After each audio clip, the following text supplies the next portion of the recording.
Dan biarlah kebenaran firman Tuhan ini terus bertumbuh, berakar, dan berbuah di dalam diri kita masing-masing.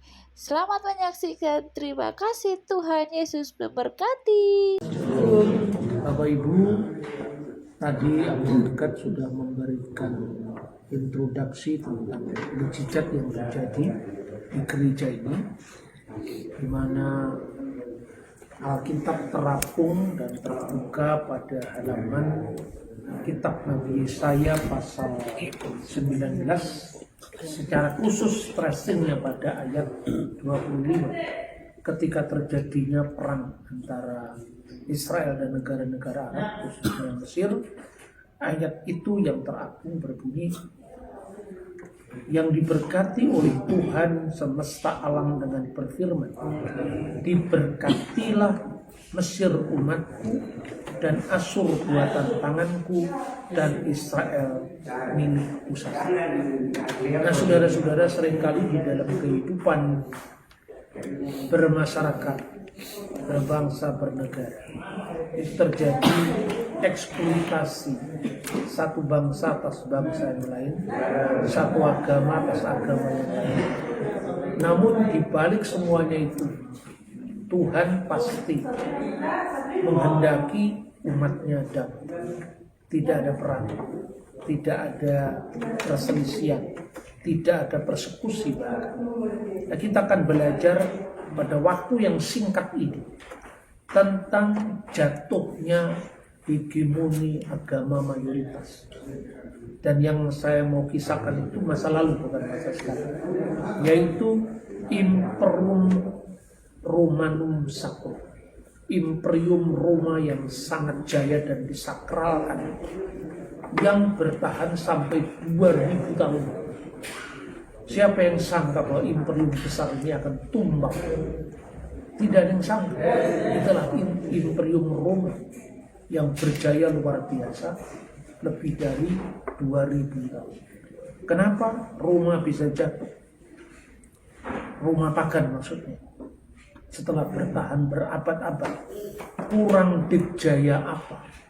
Tapi karena sikap sombong, takabur, yang katanya orang Jawa itu adigang, adigung, adiguno, maka akhirnya hancur. Bukan hanya karena diskriminasi atas warga Roma asli yang berlaku bagi mereka ius Romanum, hukum Roma, terhadap negara-negara yang di bawah jajahan Roma. Sama-sama berbuat kriminal. Kalau warga negara Roma, matinya dipenggal seperti Paulus.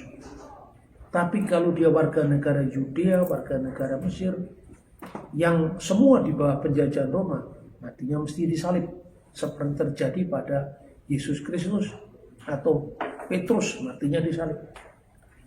Tetapi juga ekonomi, terjadi ketidakadilan ekonomi kalau warga negara Roma hanya membayar satu pajak warga negara.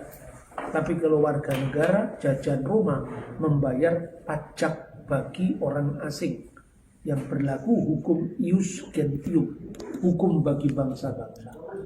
Tetapi juga lebih lanjut lagi atau lebih kentara lagi, itu adalah penindasan dalam soal kehidupan beragama. Kita tahu bahwa Roma itu selama berabad-abad itu menyembah banyak dewa, politeisme. Dan ketika munculnya kekristenan termasuk agama atau iman yang selama 300 tahun pertama tidak menikmati kebebasan. Dia dianiaya. Dan ada 3 catatan yang penting yang dilakukan Roma ketika menindas agama minoritas. Yang pertama catatannya pra-Konstantin. Karena Konstantin setelah menjadi Kristen tahun 313, dia mengeluarkan yang namanya Edict Milan, kebebasan beragama. Kristen boleh ada. Seperti agama-agama yang lain juga dijamin. Namun belum menjadi agama negara. Yang dilakukan pemerintahan Roma pagan sebelumnya apa? Pertama, melakukan tuduhan yang tidak terbukti. lalu melakukan larangan-larangan, termasuk larangan tempat beribadah. Dan yang ketiga itu adalah sampai mempersekusi. Nah, sekarang kita pelajari satu-satu. Pertama adalah menuduh. Umat Kristen dituduh makan daging orang, kanibalisme, gara-gara firman Tuhan. Tubuhku benar-benar makanan, darahku benar-benar minuman. Kristen itu kanibal. Atas dasar itu kekristenan dibenci. Dibenci karena tuduhan yang tak terbukti. Itulah sebabnya dalam catatan sejarah yang ditulis oleh Plinius Secundus, Pliny the Younger, dia mencatat tentang bagaimana dia ditugaskan oleh pimpinannya untuk memata-matai orang Kristen. Tapi apa yang dia temui? Mereka hanya suka beribadah pada setiap fajar menyingsing pada hari tertentu, dan mereka makan makanan yang baik, minum minuman yang tidak memabukkan. Apa salah mereka? Mereka hanya setiap pagi itu melantunkan himne kepada Kristus, seperti mereka melantunkan pujaan kepada dewa atau kepada Tuhan. Dalam bahasa Latinnya Carmenque Christo quasi Deo. Jadi bukti penyembahan Kristus sebagai Deo, sebagai Tuhan, itu terbukti dari naskah-naskah di luar kekristenan. Jadi tidak benar kalau orang mengatakan Yesus baru jadi Tuhan tahun 325 setelah konsili Nikea. Yang kedua, melakukan pelarangan-pelarangan. Tempat pertemuan-pertemuan umum tidak boleh dikunjungi karena itu dianggap melanggar hukum. Sampai-sampai 300 tahun pertama gereja tidak pernah berdiri di wilayah Kekaisaran Roma. Maka kita menemukan katakom, gua-gua untuk beribadah. Dan kita juga melihat selama kunjungan kita di Israel, di Tanah Suci sampai ke Mesir ini, bagaimana biara-biara didirikan di atas padang gurun karena tidak ada kebebasan beragama. Yang ketiga, persekusi. Ini sangat terkenal sekali. Para rasul itu tidak memperebutkan jabatan gubernur atau jabatan wali kota atau jabatan bupati. Kalau mereka benar-benar mau mencari keuntungan, tidak baik menjadi Kristen karena teraniaya.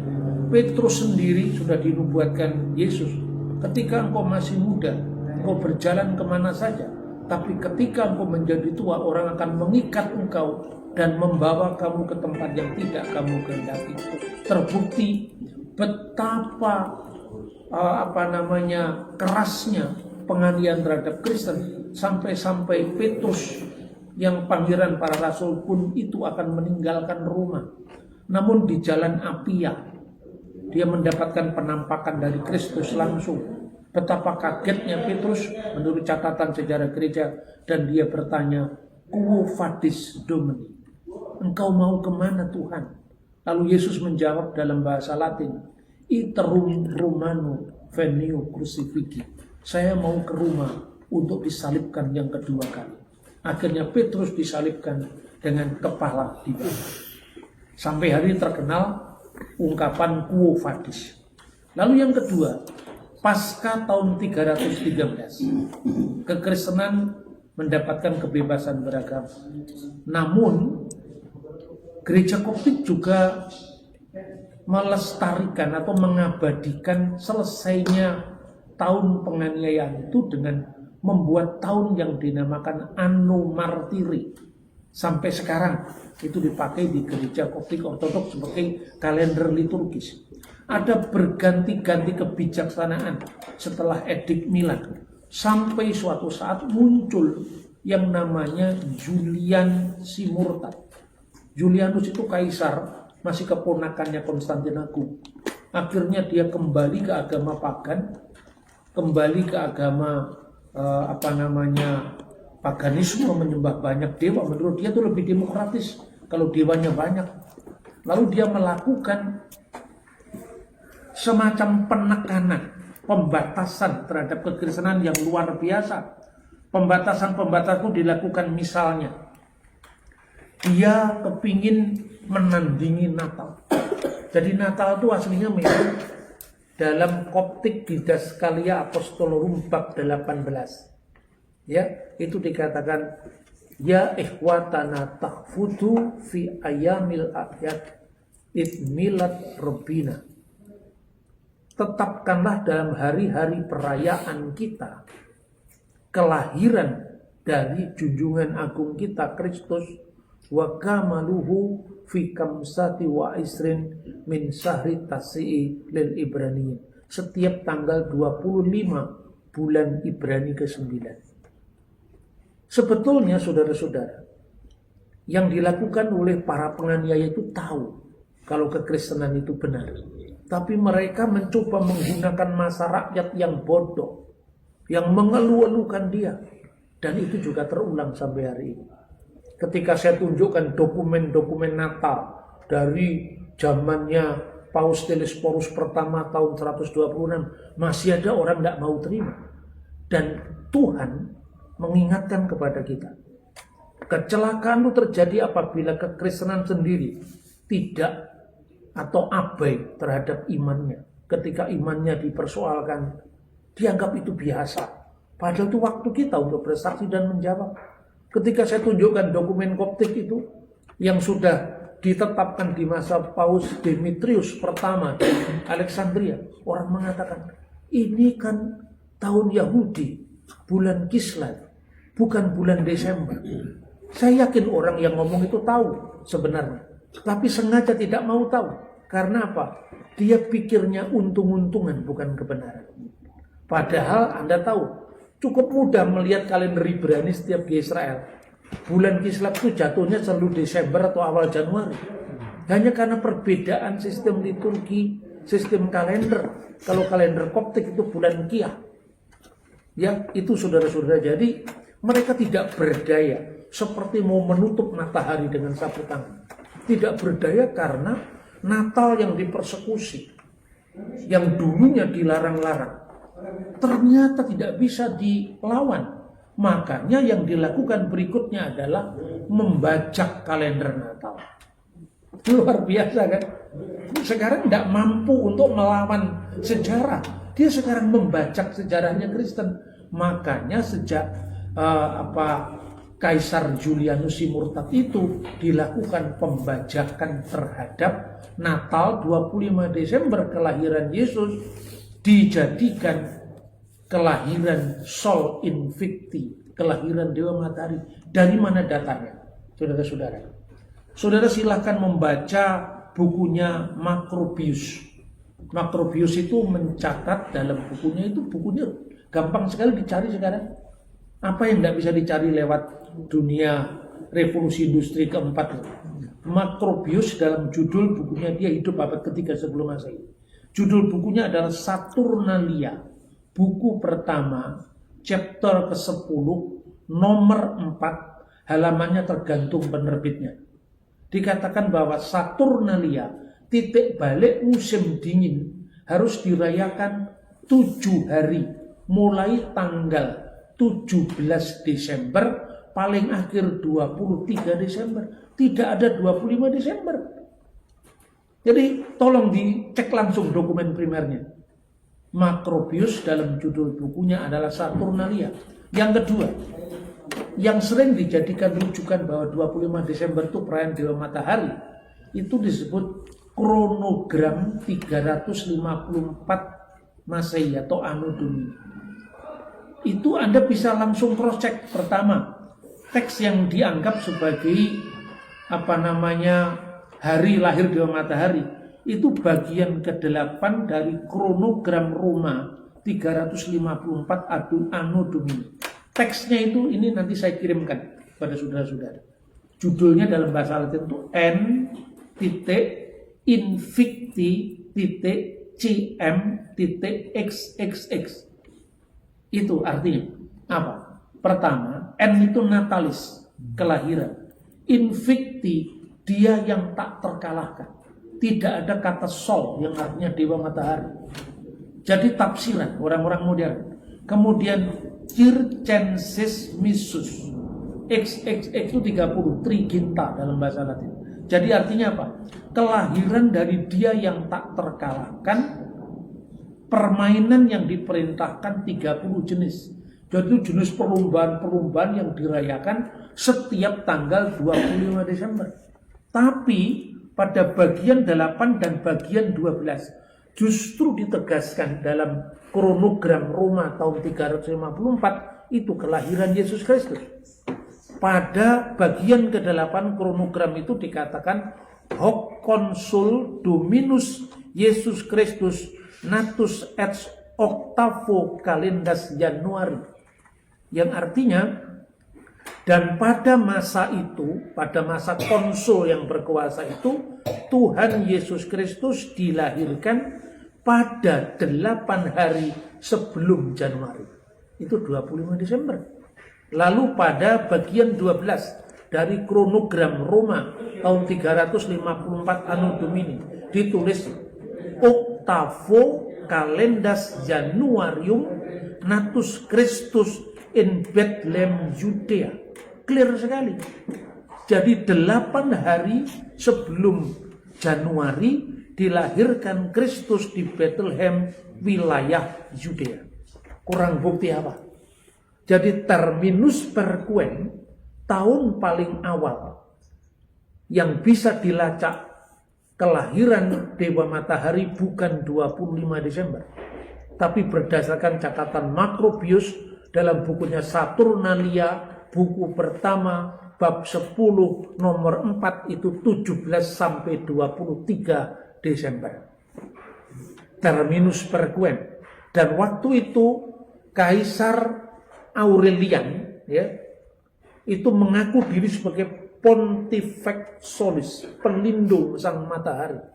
Itu menghidupkan kultus Dewa Matahari yang puncaknya itu pada masa Julian Simurtat. Terakhir, politik adu domba. Selain dia membaca kalender Natal, dia melakukan politik adu domba. Dia mengkritik kekristenan luar biasa. Kenapa Tuhan hanya menciptakan manusia dari satu pasangan? Kenapa tidak lebih baik berpasang-pasangan? Kenapa hanya dari Adam dan Hawa? Kenapa bukan Alek dan Alexa dan seterusnya? Itu tidak masuk akal bagi saya, katanya. Lalu dia justru sama-sama menolak agama-agama asing, tetapi dia berusaha untuk membangun kembali bait suci di Yerusalem untuk orang Yahudi. Dia mengadu domba antara Kristen dan Yahudi. Dan dia benar-benar mau membangun bait suci di Yerusalem. Tetapi apa yang terjadi ketika semua persiapan sudah matang, maka badai kemudian membatalkan rencana itu dan gagallah pembangunan bait suci Yerusalem oleh dukungan Kaisar Julian Simurtat. Apa motivasinya? Mengadu domba, dan dia mau tunjukkan bahwa nubuat Yesus tidak terbukti. Karena dia menubuatkan, kamu lihat satu batu pun tidak terletak di atas batu yang lain, semua akan diratakan. Dia membatalkan nubuat itu dengan cara membangun kembali bait Allah. Lalu menurut Yohanes Chrysostomos, datanglah badai itu dan akhirnya gagallah semuanya. Saudara-saudara, saya sekedar mengingatkan dalam peringatan profetik, sejarah itu bisa berulang. Jangan karena kita besar, sikapnya adigang, adigung, adigung. Boleh saya mengakhiri renungan ini dengan nembang Jawa. Karena ternyata tembang Jawa mengingatkan ini. Si kancelang gepipun